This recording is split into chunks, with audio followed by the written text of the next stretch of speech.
In today's video, we're going to be diving into the upcoming pattern, and this one is very interesting. It's a little similar to our past few videos, but we have seen the models get a little bit more aggressive with snowfall for the Northeast, the Midwest, and the Great Lakes, and even the Mid-Atlantic on the GFS model. And I want everybody to pump the brakes and take it with a grain of salt because this is very late season stuff.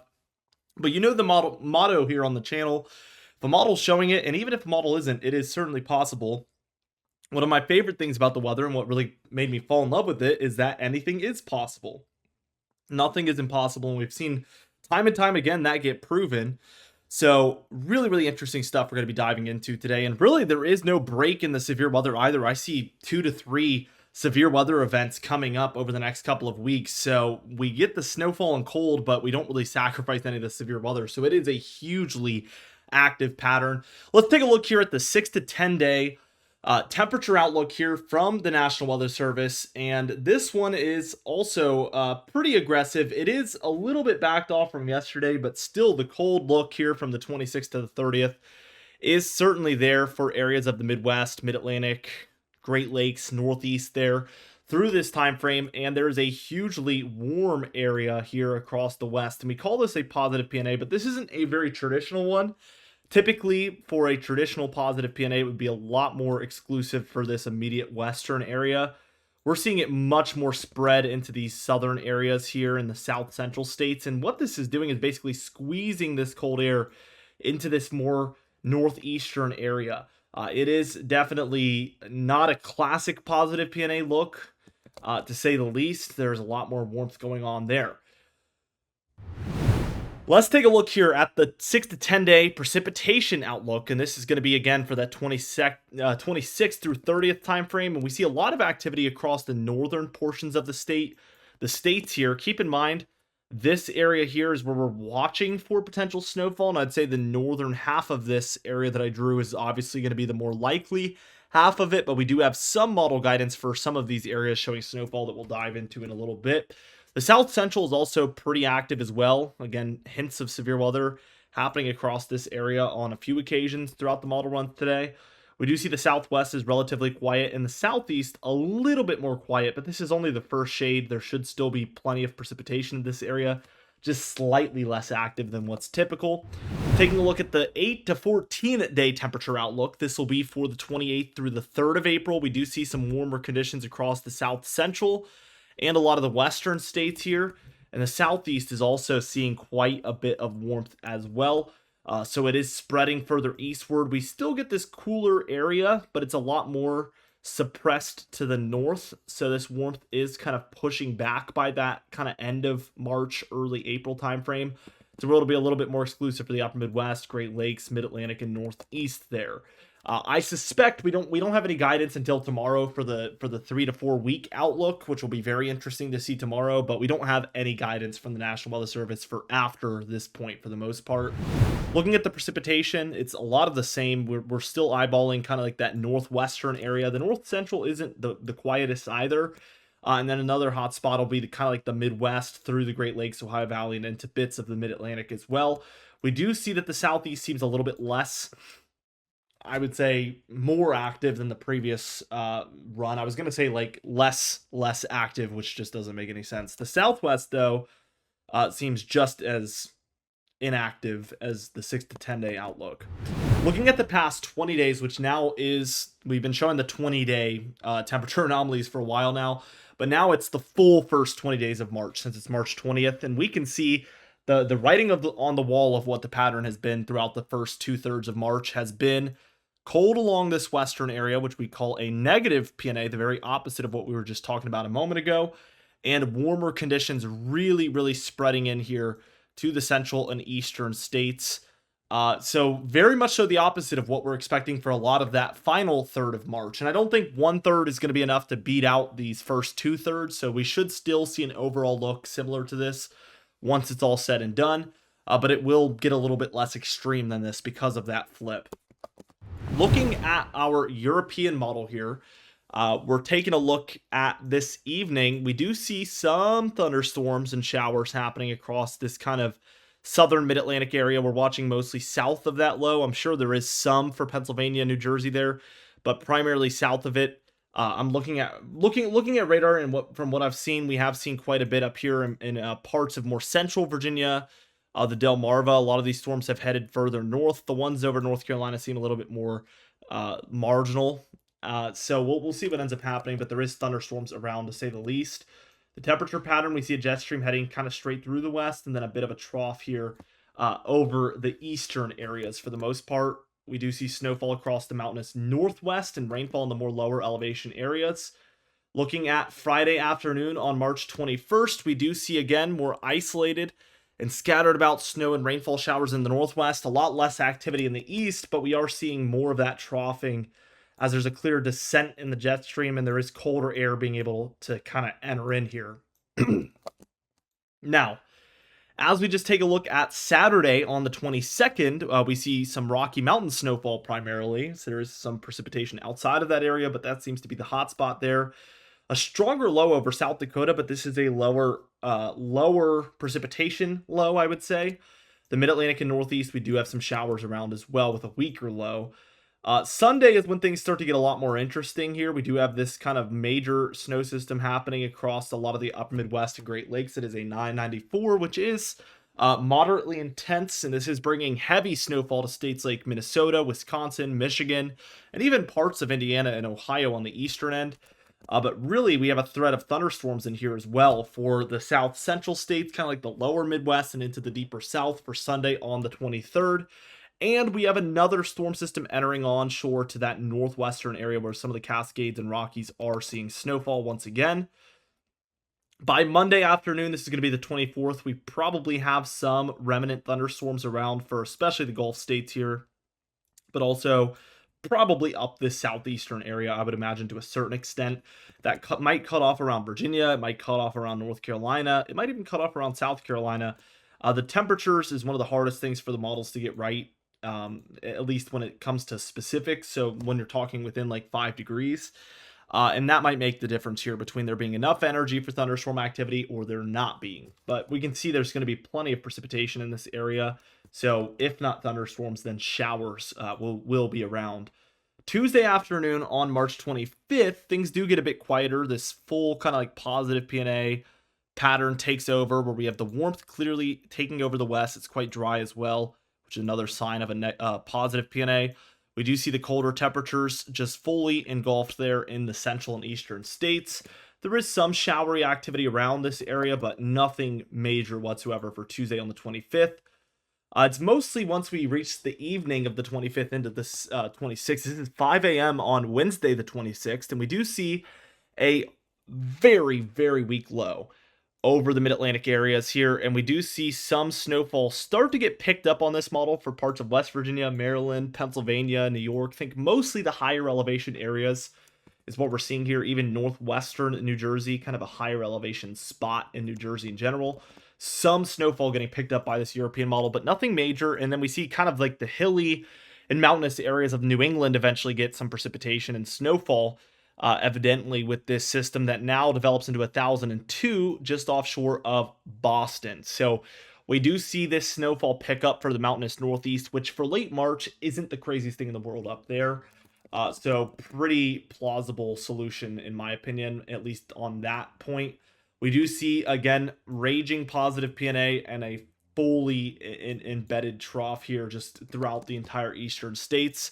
As we look at Thursday afternoon, it's a lot of the same, a lot quieter unless you move into the western states where we do see another storm system moving onshore to this area, some mountainous snowfall, some lower elevation rainfall once again. We do even have pockets of showers and thunderstorms between Mexico and Texas there. Definitely something to pay attention to for Thursday on the 27th. Might bring with it some threat of severe weather. Friday on the 28th, we do see a weaker low for the kind of like northern plains, Midwest areas, where we do see some snowfall for the northern regions, mostly North Dakota in this case. And then we do get this kind of like flare up of thunderstorms now for a lot of central Texas into parts of Oklahoma as well. So maybe another situation kind of picking up here for the end of March timeframe.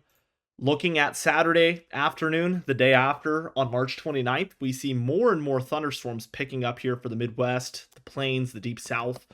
Really, really intense look.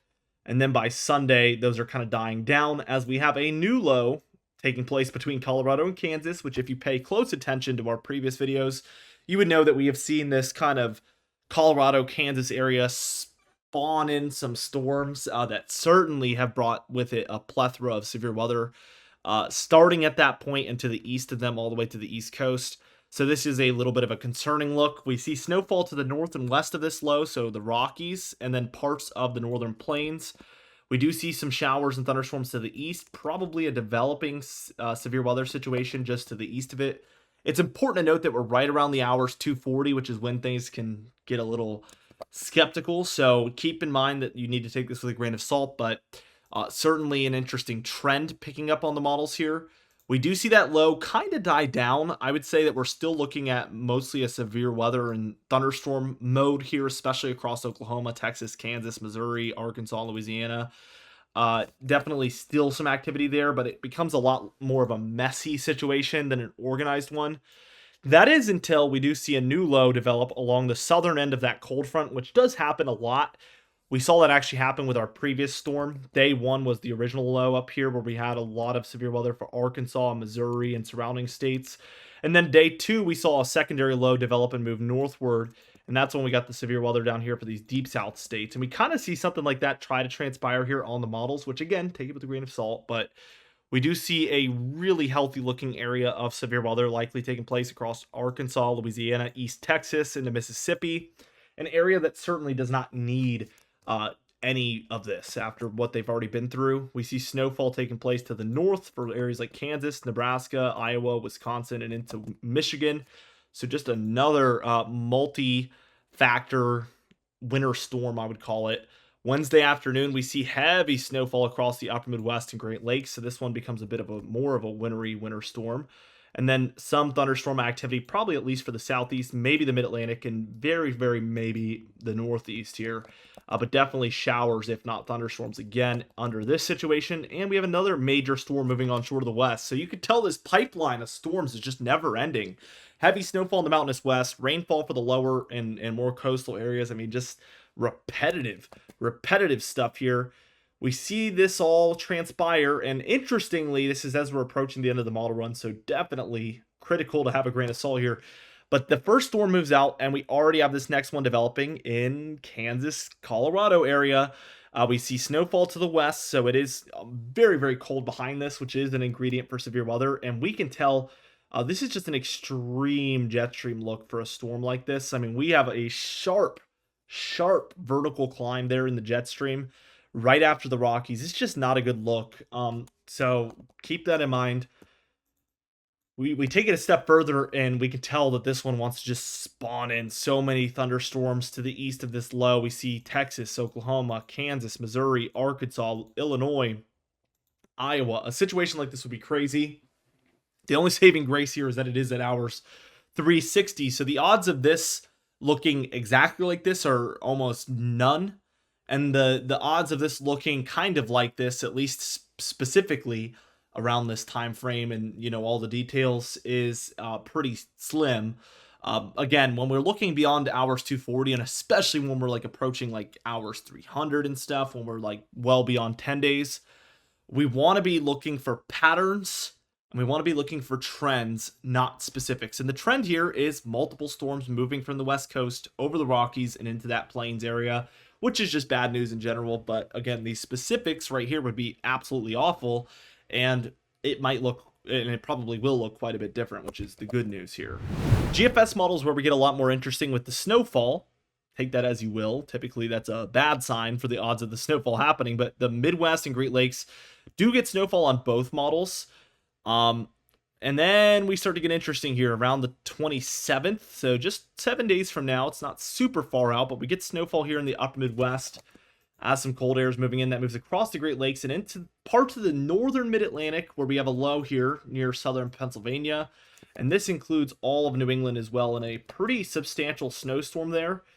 Even southern New England there, as the low is just offshore of the south coast of Rhode Island and, near Long Island and stuff like that. We have heavy snow there for southern New England. This would be a pretty massive snow system for them. And then almost immediately after, we get a weaker snowstorm for the Great Lakes and into the mid-Atlantic there. And then just a few days later, when we're looking at the 1st of April, seriously take this with a grain of salt. I mean, the odds of this looking like this are very, very slim. We do see some snowfall across the Ohio Valley and moving into the mid-Atlantic here. As we keep going, we see that heavy stuff develops for Pennsylvania, New Jersey, Maryland, DC, Delaware.